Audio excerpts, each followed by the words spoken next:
Videos देखने के लिए सब्सक्राइब करें जनसत्ता.com, बेल आइकन दबाकर पाएं लेटेस्ट नोटिफिकेशंस।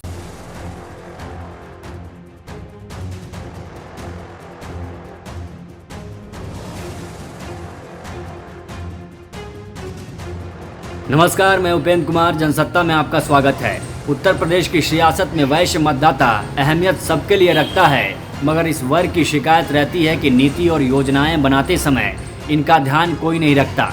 वजह है यूपी के मतदाताओं में वैश्य वोटरों की संख्या का बेहद कम होना, मगर राजनीतिक दलों को फंडिंग में अहम भूमिका निभाने के साथ साथ कांटे की टक्कर के समय यही वैश्य वोटर किंग मेकर की भूमिका भी अदा कर जाता है।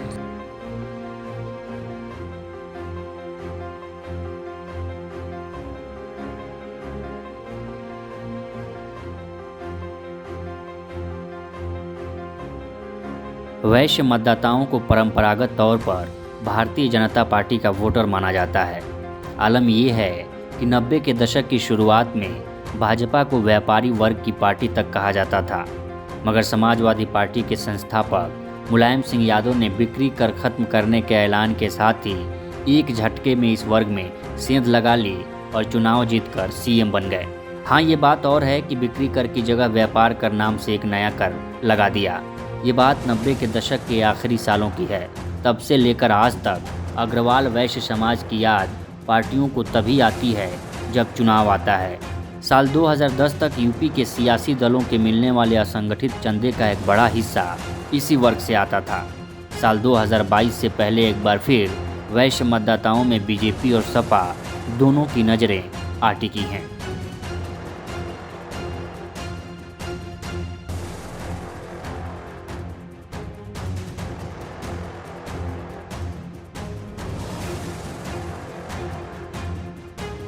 वैश्य मतदाताओं को लुभाने की कोशिशों पर चर्चा करें उससे पहले एक नज़र यूपी के जातीय समीकरण पर डाल लेते हैं।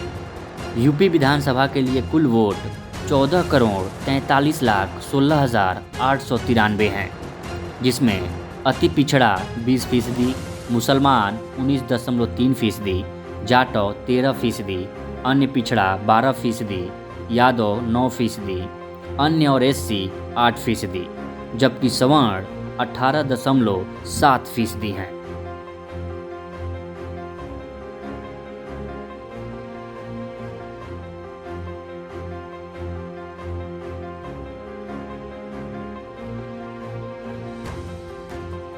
अब जरा एक नज़र यूपी के 18.5% सवर्ण वोटरों में वैश्यों की स्थिति पर डाल लेते हैं, जो यूपी के कुल मतदाताओं का महज 2% हैं, यानी कि 18.7% कुल सवर्ण वोट बैंक के 10% से थोड़ा ज़्यादा 15 से 20 विधानसभा सीटों पर वैश्य समुदाय निर्णायक स्थिति में है। मगर फिर भी बीजेपी और सपा दोनों ही इस समुदाय को साथ में रखकर अपना विनिंग कॉम्बिनेशन बनाए रखना चाहते हैं, क्योंकि ब्राह्मण, पिछड़ा, दलित और मुस्लिम वोटों के बंटवारे की स्थिति में ये 2% वैश्य मतदाता किंग मेकर वाली भूमिका निभा सकते हैं।